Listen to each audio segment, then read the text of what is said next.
안녕하세요. 신경외과 전문의 박준호입니다. 이번에는 검사 결과 경추에 전이된 암이 진단된 사례를 소개하려고 합니다. 소개드리는 내용은 실제 환자분의 사례를 바탕으로 한 검사 결과와 치료 과정입니다. 다만 증상과 상태는 개인마다 다를 수 있기 때문에 영상 속의 내용은 참고용으로만 봐주시면 좋겠습니다. 정확한 진단과 치료는 반드시 전문의와의 진료 및 상담을 통해 주시기 바라겠습니다. 본원에 내원하신 86세 여자 환자분의 사례입니다. 3개월 전부터 목, 어깨, 등 통증이 심하고 온몸이 아프다는 호소를 하셨습니다.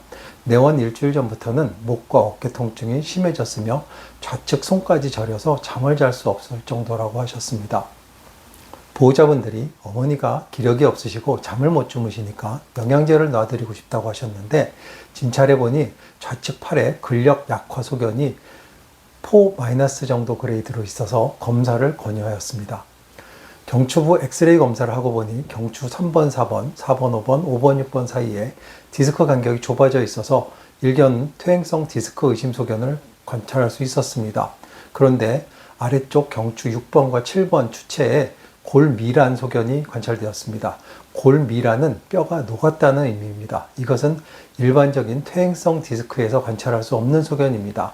엑스레이 측면 사진에서도 보시면 7번 추체가 다른 경추에 비해서 뼈가 흐릿하게 보입니다.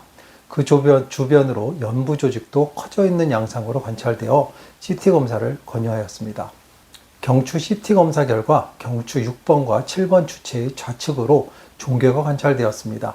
이 종괴는 척추의 몸통과 좌측 행돌기의 일부를 녹이고 있었고 좌측의 신경공과 그 외측으로 커다랗게 자란 모양이었습니다.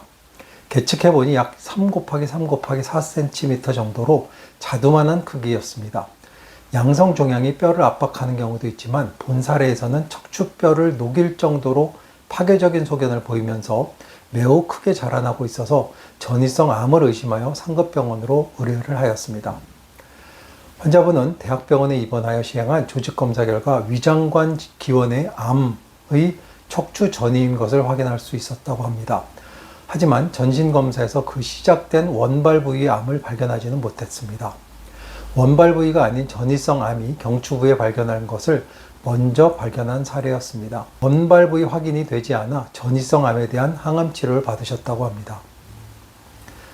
경추부에 전이되는 원발암 부위는 폐암이나 유방암, 전립선암, 신장암, 갑상선암 등이 있습니다.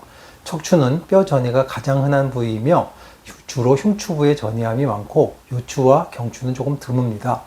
대개의 경우 원발암을 발견하고 나서 치료하는 도중에 척추의 뼈 전이가 발견됩니다.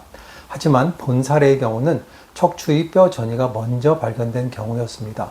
주된 증상은 휴식 시에도 심한 척추의 통증입니다. 이러한 통증은 밤에 더 심해지는 양상을 보입니다. 암이 신경을 압박함에 따라 신경마비 증상이 동반되어 팔다리의 마비, 저림 증상, 보행장애 등의 증상이 나타나기도 합니다. 암세포가 뼈 조직을 파괴하여 뼈가 약해지기 때문에 척추 압박골절이 발생하기도 합니다. 이러한 것은 병적 골절이라고 하며 병적 골절이 발생하는 경우 심각한 통증의 악화를 경험하게 됩니다. 치료는 원발 부위와 환자의 전신 상태에 따라 달라집니다. 심한 마비가 있거나 척추 불안정증이 발생했다면 신경의 압박을 해소하기 위해 수술이 필요하기도 합니다. 원발 부위를 찾지 못하면 방사선 치료나 항암 치료를 합니다. 본 사례의 환자분의 경우 고령의 나이에 원발 부위를 찾지 못해서 항암 치료를 한 차례 하였으나 가족과 본인이 추가적인 치료를 거부하였습니다. 전이성 척추 종양은 예후가 나빠서 완치보다는 통증 관리와 삶의 질 향상을 목표로 치료하는 경우가 많기 때문에 환자분의 결정이 꼭 잘못되었다고 할 수는 없겠습니다. 시청해 주셔서 감사합니다.